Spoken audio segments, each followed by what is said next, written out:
नमस्कार दोस्तों, आप देख रहे हैं टारगेट 7। फिर आज हम 7 क्वेश्चनों के साथ अपने चैनल पे उपलब्ध हैं। अब हम स्टार्ट करते हैं आज का पहला क्वेश्चन। वृत्त की त्रिज्या में 100% वृद्धि होने पर क्षेत्रफल में कितने प्रतिशत की वृद्धि होगी।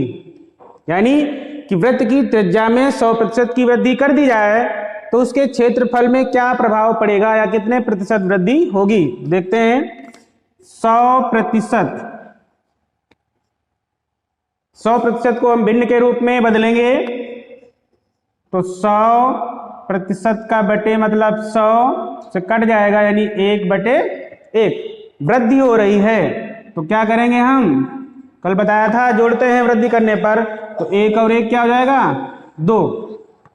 यानी पहले उसकी त्रिज्या रही होगी 1, फिर बाद यानी पहले वृत्त की त्रिज्या रही होगी 1 और 1 बढ़ने पर हो गई 2, फिर उसकी त्रिज्या 1 और ये 2। अब हम देखेंगे यहाँ पे कि यहाँ पे 1 क्यों लिखा गया है। त्रिज्या है r, त्रिज्या है r और वृत्त की त्रिज्या और क्षेत्रफल का सूत्र क्या होता है, पाई r स्क्वायर, यानी r स्क्वायर 2 बार। तो 1 कम 1 और 2 दूना 4, यानी पहले उसकी त्रिज्या कितनी थी 1, अब कितनी हो गई 4। तो अब कितने की वृद्धि, 3 की वृद्धि। अब देखते हैं कितने प्रतिशत की वृद्धि होगी। तो अब देखते हैं 3 की वृद्धि हो रही है। परसेंटेज में याद करेंगे 3, कुल हमारा था कितना 1, और प्रतिशत निकालने के लिए 100 से गुणा कराते हैं तो क्या हो जाएगा, नीचे 1 ही है तो 3 की गुणा 100 में कराएंगे तो हो जाएगा 3 एकम 3, यानी 300%। तो वृद्धि कितनी हुई दोस्तों, 300%। ऑप्शन नंबर हमारा कौन सा है, डी। अब ये रहा हमारा दूसरा क्वेश्चन। घन की प्रत्येक भुजा में 50% की वृद्धि की गई, इसके पृष्ठीय क्षेत्रफल में वृद्धि का प्रतिशत होगा। यानी अब इसके पृष्ठीय क्षेत्रफल में कितने प्रतिशत की वृद्धि होगी। तो देखते हैं 50% को भी हम भिन्न के रूप में बदल लेते हैं तो इसका होता है 1/2, यानी इसकी पहली एक भुजा 2 रही होगी, 1 बढ़ने पर नई भुजा बन जाएगी कितनी 3। अब हम देख लेते हैं फिर से वही, पहले फिर बाद में। पहले इसकी भुजा 2 थी, 1 बढ़ने पर हो गई 3, फिर 2 3। अब ये हमने 2 बार ही क्यों लिखा है, पृष्ठीय क्षेत्रफल होता है 4a²। तो यहाँ पे हो जाएगा हमारा, गुणा करा लेते हैं, 2 दूना 4 और 3 तिया 9, यानी उसका पहले पृष्ठीय क्षेत्रफल था 4, अब हो गया 9। कितने की वृद्धि हुई, 5 की वृद्धि हुई, 5 की वृद्धि हो गई। अब इसका प्रतिशत ज्ञात करेंगे। अब हम प्रतिशत ज्ञात करेंगे तो 5 रखेंगे, जितना बढ़ रहा है ऊपर से प्रतिशत निकालना है, यानी पहले से जिससे से कहा जाए उसको नीचे रखते हैं तो बटे 4 रखेंगे गुणे 100। अब भाग करेंगे 4 से, 4 एकम 4, 4 दूनी 8, 4 पंचे 20, यानी अब 5 गुणे 25 और 25 पंजे 125%, यानी कितने की वृद्धि हुई, 125% की वृद्धि हुई, जो ऑप्शन नंबर हमारा है डी। अब हम चलते हैं अगले क्वेश्चन की ओर। अगला क्वेश्चन है, ए की आमदनी का 35% बी की आमदनी के 25% के बराबर है, तो दोनों की आमदनी का अनुपात कितना होगा। तो देखते हैं हम क्वेश्चन को। तो यानी लिख लेते हैं ए का 35% जो है बी के 25% के बराबर, ये क्वेश्चन कह रहा है हमारा, यानी ए का जो 35% है बी के 25% के क्या है, बराबर है। तो ए का होता है इंटू यानी गुणा, 35% का होता है 100 बराबर बी, फिर का गुणा 25/100। इस 100 से इस 100 को कैंसिल कर देंगे, क्योंकि बराबर में जब होता है उसे काट देते हैं। फिर अब 5 से काटेंगे, 5 25, 5 7 35, यानी a गुणे 7 बराबर b गुणे 5। a b को नीचे लाएंगे a के, तो बटे में b हो जाएगा, 5 को यहीं रखेंगे, 7 को बराबर के उधर ले जाएंगे, तो ये 7 बटे में आ जाएगा। तो a अनुपात b बराबर 5:7, जो कि ये हमारा आंसर है। अब हम ऑप्शन में देखेंगे तो ऑप्शन हमारा मिल रहा है बी, ये सही हुआ। अब हम चलते हैं अगले क्वेश्चन की ओर, क्वेश्चन नंबर 4 की तरफ। किसी आदमी को वर्ष 2007 में 8,80,000 रुपया वार्षिक वेतन के रूप में मिलता है, जो उसके वर्ष 2006 के वार्षिक वेतन से 10% अधिक थे। तो 2006 में उसका वार्षिक वेतन कितना रहा होगा, यानी पहले का दिया हुआ है, बाद का निकालना है।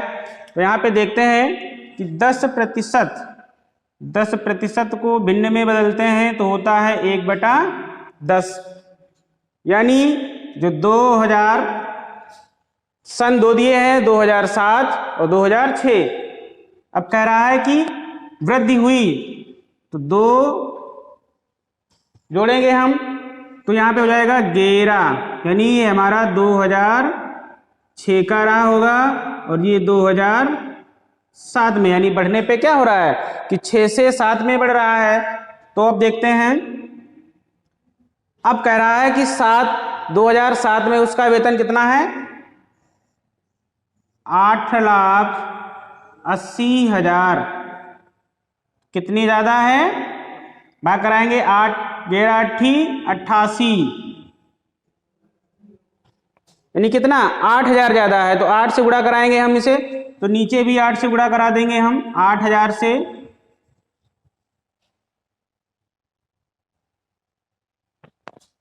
तो 8 एकम 8, 1 2 3 4 5 0, 5 0 लगा देंगे, तो आ गया 8 लाख, यानी उसका पहले वेतन था 8 लाख, वृद्धि होने पे 8,80,000 बन रहा है।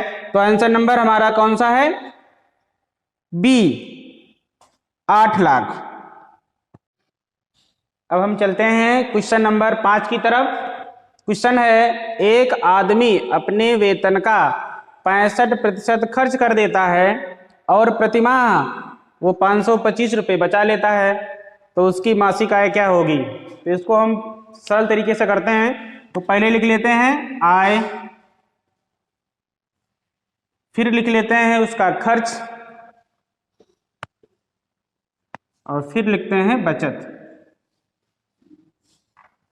आय हमेशा देखते हैं कोई भी चीज होती है अपने आप में 100% होती है, यानी 100 होती है। मान लो उसकी आय 100 होगी और उसने खर्च कर दिया कितना, 65 खर्च कर दिया, तो उसका कितना बचेगा, 35 बचेगा ना।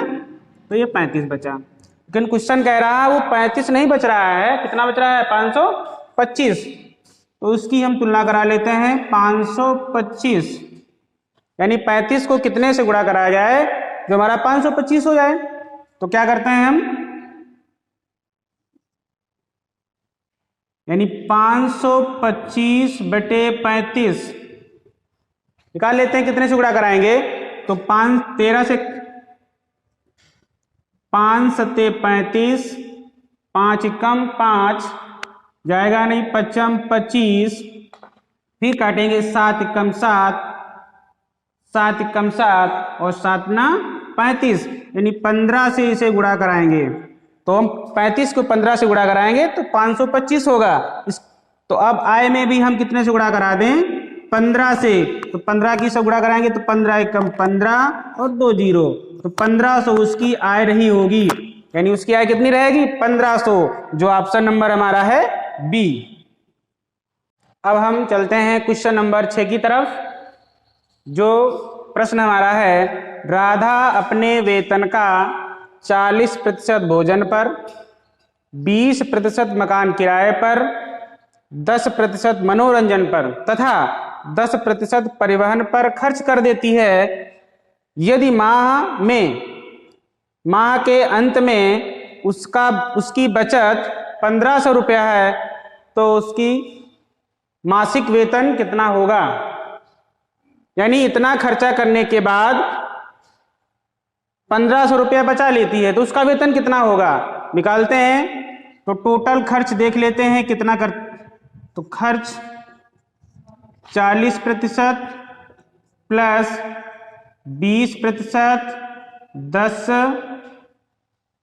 यानी 40 भोजन पर, 20 मकान पर, 10 मनोरंजन पर और 10 परिवहन पर। टोटल उसका खर्चा हो गया 20, 40, 20, 60, 70 और 80। 80% क्या कर दिया उसने, खर्चा कर दिया। तो बचत उसकी कितनी बची, बचत हो जाएगी 100 से 80 को माइनस कर देंगे, बचेगी 20%।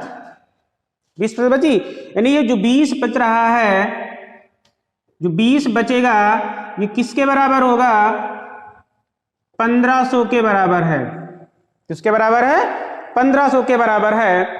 अब हम 20 को 1500 की तुलना कराएंगे तो निकाल लेते हैं 1500 बटे 20, 0 से 0, 2 सत्ती 14, 2 पंचे 10, यानी हम 75 से गुणा कराएंगे 20 को तो हमारा 1500 आएगा। इसी प्रकार हम जो वेतन हमारा था पूर्ण 100% को हम 75 से गुणा कराएंगे तो ये हमारा हो जाएगा 7500 रुपया, जो ऑप्शन हमारा है बी। क्वेश्चन की तरफ, क्वेश्चन नंबर 7। 2 उम्मीदवार ने एक चुनाव लड़ा, उसमें एक उम्मीदवार को 507 वोट मिले जो 65% वोट के बराबर थे। तो कुल वोटों की संख्या बतानी है। तो देखिए क्वेश्चन में साफ लिखा है कि जो ये 65% है 507 के बराबर है, तो 65% बराबर कितना 507, तो 1% बराबर 507 बटे 65। जो टोटल वोटें पड़ती हैं वो 100% यानी कुल वोटें जो होती हैं 100% के बराबर होती हैं, तो 100% के बराबर निकाल लेंगे। तो 507 बटे 65 गुणे 100, इसे काटेंगे हम, 13 पच्चे 65, 13 तिया 39, यहां बचेगा कितना 11, 13 नीमा 117, 5 कम 5, 5 दूनी 10, यानी क्या बचा हमारे पास 39 गुणे 2 यानी 20, 39 गुणे 20 गुणा कराएंगे, 0, 9 दूनी 18, 3 दूनी 6 और 1 7, 780 वोटें उसकी कुल जो मत हुआ है उसमें 780 वोटें पड़ी ऑप्शन में। अब हम देखेंगे जो ऑप्शन हमारा है सी। आप लोगों को आज के सेशन में ये 7 क्वेश्चन कैसे लगे आप लोग कमेंट करके बताएं, और जो क्वेश्चन आप लोगों को कठिन लगते हैं कमेंट में भेजिए, उनका सलूशन करके हम आप लोगों को अगले वीडियो में बताएंगे। जय हिंद।